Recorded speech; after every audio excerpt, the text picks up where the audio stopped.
तो दर्शक बंधु आज आउ एक अपडेट नहीं भत्ता टंका नहीं। दर्शक बंधु समस्ते जानते भत्ता योजना को लेकिन मोहन सरकार जो टिप्पणी देते इलेक्शन पूर्व जे समस्त भत्ता 3000 मिल। तो ए नहीं कि अवगत मुझे आपको आज भिडियो करी कहीं बहुत सारा अवगत करने आवश्यक अच्छी कहीं संपृक्त अच्छा वृद्धा वृद्धि मान अच्छा जो शारीरिक भिन्नता मान डिजेबिलिटी पर्सन व्यक्ति मैंने संपृक्त रोच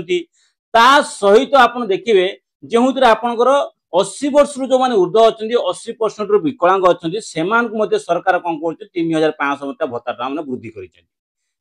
गोटे खुशी खबर सरकार माने मोहन सरकार खुशी खबर जोटा आपको ए बहुत सारा खुशी खबर देमी जो भत्ता टंका 6000 टका वृद्धि करा तो 6000 टका जो भत्ता टका वृद्धि करा तो ए नहीं कि केउ मानकु 6000 भत्ता टका दिया जिवो केउ मानकु 7000 टका भत्ता दिया हबो आउ केउ मानकु 1000 टका भत्ता दिया हबो केउ मानकु 1200 टका भत्ता मध्ये दिया जिवो आ ता सहित आपण जानते 3500 टका तो जो आपण 81 वर्ष 80 वर्ष जे ऊर्ध्व अछंती जो माने 80% विकलांग अछंती से मान तो 3500 मिलुची। तुम आज समस्त क्लियरिटी करमी जो 6000 आउ 7000 टका जदि भत्ता टका मिलिबो केउ वर्ग को मिलिबो केउ भत्ता हिताधिकारी मान को मिलिबो जोटा मोहन सरकार डायरेक्टली फेस टू फेस गणमाध्यम रे मध्ये प्रकाश करिसेंती आ सरकार को एबे भी प्रश्न करूचनी बहुत ओडिसावासी माने खास करके 60 लाख ऊर्ध्व मान जो अच्छा भत्ता हिताधिकारी मान अच्छा खास कर सरकार को प्रश्न करुचे आप इलेक्शन पूर्व जो प्रतिश्रुतिमूलक भत्ता उल्लेख करते तो सही भत्ता आप कोई दिन आपंकर भत्ता उल्लेख संपूर्ण करेंगे कहीं आपण भत्ता 3000 रु 3500 टका वृद्धि करेंगे इलेक्शन पूर्व प्रतिश्रुतिमूलक भत्ता उल्लेख करा जोटा आज की राज्य सरकार माने बीजेपी सरकार को 14 रु 15 मास पूरी गलानी किंतु राज्य सरकार ए नहीं कि किसी मंतव्य देना तो मु आपको सुनिश्चित करेबी ते ए नहीं कि आपको सुनिश्चित करेबी केउ वर्ग को 6000 मिलिबो आ केउ वर्ग को 7000 टका भत्ता टका मिलिबो ए नहीं कि मोहन सरकार निजे गणमाध्यम प्रकाश करिसेंती जे भत्ता टंका वृद्धि मध्ये करा जायछि। तो बहुत बड़ खुशी खबर तो से सब खुशी खबर जानिया हेले आपनको वीडियो जमारू स्किप करंतु नाही जदि चैनल को नुआ करि आछन सर्वप्रथम चैनल को लाइक करंतु सब्सक्राइब करंतु कमेंट बॉक्स रे जय जगन्नाथ मुझे लिखंतु दया करी कहूची जदि आपण कमेंट बॉक्स रे जय जगन्नाथ मुझे लिखि जान। तो सर्वप्रथम आपण टॉपिक पर आसीबे आपनको टॉपिक रे जो भत्ता टका वृद्धि करा जायछि केउ मान को वृद्धि करा जायछि केउ मान को मिलिबो। तो सर्वप्रथम आपण स्क्रिप्ट देखि पारथुबे बुणाकर पई खुशी खबर भत्ता बढ़ेले राज्य सरकार कौन कहली ना बुणाकर पई बहुत खुशी खबर भत्ता बढ़ेले राज्य सरकार। तो ए ने कि आपण देखंतु जेहुतिर आपणकर तो सर्वप्रथम आपण देखंतु स्क्रिप्ट रे कोन लिखा आइछि जेहुतिरे बुणाकर पई खुशी खबर भत्ता बढ़ेले राज्य सरकार। तो राज्य सरकार माने मोहन सरकार निजे ही बुणाकर केउ बुणाकर क्षेत्र रे राज्य सरकार भत्ता टका बढ़ाइछन्ती मु आपनको एतरे संपूर्ण अपडेट मध्ये दउछि सर्वप्रथम देखंतु। तो सर्वप्रथम आपनकर कोन होछि ना श्रमिक देखंतु श्रमिक तो केटे कैटेगरी अछि तो बुणाकर श्रमिक पई खुशी खबर जो माने बुणाकर मानक भत्ता बढ़ाइले राज्य सरकार तेबे पुरुष बुणाकर श्रमिक पई भत्ता 6000 टका को मध्ये देखंतु वृद्धि मध्ये करितला बेले महिला बुणाकर श्रमिक को 7000 टका वृद्धि कराई। तो आपण एटू अनुमान करे मु आपण गुटे कथा कहितली जेउतरे मोहन सरकार माने राज्य सरकार आपण को मान को भत्ता टका सब क्षेत्र रे सहायता राशि मध्ये दउचंती जेहुतरे एबे गणमाध्यम सूचना दैछन जे बुणाकर माने जो माने अछंती सेमान को मध्ये कोन करे 6000 मिलिबो आउ किछि लोक को मध्ये 7000 मिलिबो। तो 6000 को मान को मिलिबो ना पुरुष बुणाकर मान को माने जो माने पुरुष व्यक्ति माने अछंती सेमान को मिलिबो 6000 टका जो माने महिला माने अछंती महिला माने जति बुणाकर अछंती सेमान को 7000 टका मध्ये राज्य सरकार मध्ये भत्ता आकार मध्ये सेमान को माने भत्ता टका मध्ये दिया जिवो।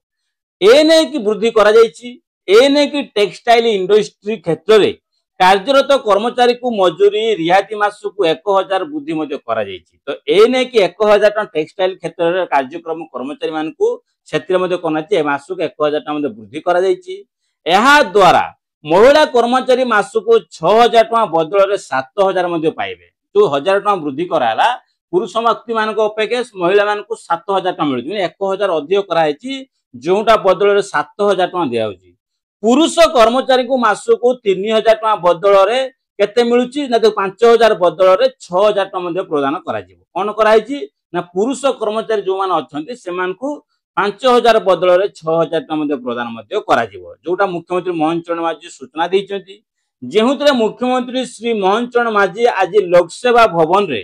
कॉन्फ्रेंस सेंटर अनुष्ठित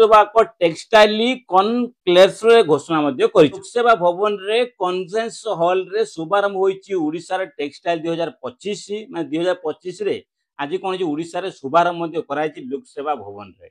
एई अवसर रे मुख्यमंत्री 6 गोटी टेक्सटाइल और आफरेल पार्क रो उद्घाटन मध्ये करिसंती कोन कहली आज 6 गोटी टेक्सटाइल रो उद्घाटन मध्ये सरकार माने मोहन सरकार मध्ये आज करिसंती जेहुतरे आज कॉन्फ्लेग 160 रु अधिक बृहत नूतन उद्योगी जुग मध्य देइतिले जेहुतरे बलांगीर जिला अछंती जगतसिंहपुर जिला अछंती केन्दुझर संबलपुर कटक गंजाम जिला रे टेक्सटाइल पार्क उद्घाटित मध्य होईची कोन जिला आपण जानि पले एई जिला रे मध्य जोटा टेक्सटाइल पार्क मध्य उद्घाटन मध्य सरकार करिसंती जेहुतरे मुख्यमंत्री कौन कहते ना मुख्यमंत्री राज्य समस्त सरकारी कर्मचारी मानक सप्ताह जेकोसी गोटे दिन हस्ततंत्र प्रस्तुत पोशाक परिधान करने आह्वान तो सरकारी क्षेत्र में समस्त कर्मचारी मानक सप्ताह कौन गोटे दिन में हस्ततंत्र प्रस्तुत पोशाक परिधान करने आह्वान कनक्लेव मोट 33 MUT स्वाक्षरित होता बेले 7,808 कोटी टंकार पुंजीनिवेश प्रतिश्रुति आसी अछि केते टका पुंजीनिवेश सरकार दैछंती 7,808 कोटी टका पुंजीनिवेश मध्ये करिसंती एही कार्यक्रम द्वारा राज्य रे पाखाबाकी 53,303 नियोजित होइछंती सृष्टि हेबो सुजोग पाई परिबे एही सहित प्रतिवर्ष कनक्लेव आयोजन करिया पई मुख्यमंत्री मध्ये घोषणा मध्ये करिसंती तो ए सब आयोजन करिया पई मुख्यमंत्री घोषणा करिसंती जेपर कि मुख्यमंत्री कहले जे ओडिशार वस्त्र शिल्प बहुत प्राचीन आम संस्कृति और परंपरा सहित आम पोशाक परिधान जड़ित रही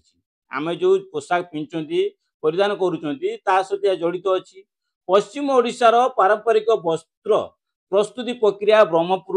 रेशम गजपति केन्दुझर टसर और माणियाबंध सूक्ष्म कलार सारा देश स्वतंत्र परिचय रही तो आप समस्ते जानते ए रेशम हो टसर हो सबू किसी कौन हो वस्त्र आपंकर कौन प्रस्तुति जो सरकार मेन टॉपिक हूँ सरकार से विषय बेसी ध्यान दौरान कहीं आग को ओडिशा नंबर 1 नंबर 1 रही सरकार चाहते यही समस्त पोशाक प्रचार प्रसार माध्यम ओडिशा को टेक्सटाइल हब करने राज्य सरकार उद्यम करुँच अन्य शिल्प सहित बयन पोशाक शिल्प क्षेत्र में ओडिशार देशर सबुठारु आकर्षणीय स्थान भाव परिणत ओडिशार अच्छी ओडिशा जो राज्य अच्छी पूरा सारा विश्व सारा देश परिचय हवा निहाती आवश्यक तेणु ए क्षेत्र में व्यापक निजुक्ति सुजोग रही विशेषकर महिला मानक अधिक निजुक्ति सुजोग रही ओडिशा रे ग्रामांचल अर्थनैतिक पछुआ वर्ग युवक युवती व्यापक सुजोग सृष्टि कर मोहन सरकार जेहुतरे ओडिशा रे आर्थिक समृद्धि गुरुत्वपूर्ण भूमिका जो अर्थनीति जो ओडिशा ग्रामांचल जो अच्छा अर्थनीति जो मैंने पछुआ अच्छा से वर्गर युवक युवती मान व्यापक सुजोग सृष्टि करने ओडिशा सरकार आर्थिक समृद्धि गुरुत्वपूर्ण भूमिका ग्रहण कर जो माने युवक युवती मान अच्छा जो बहुत पछ वर्ग अच्छा से सुजोग दौरान जो मैंने ओडिशा नुहे सारा विश्व में कौन करेंगे से नाम कमे पारे तो ये नहीं कि ओडिशार नाम नंबर 1 तो से सरकार एपाई आर्थिक बजेट रखिंट आर्थिक सहायता कर आग को ए वर्गर लोक मैंने उन्नति हो पारे।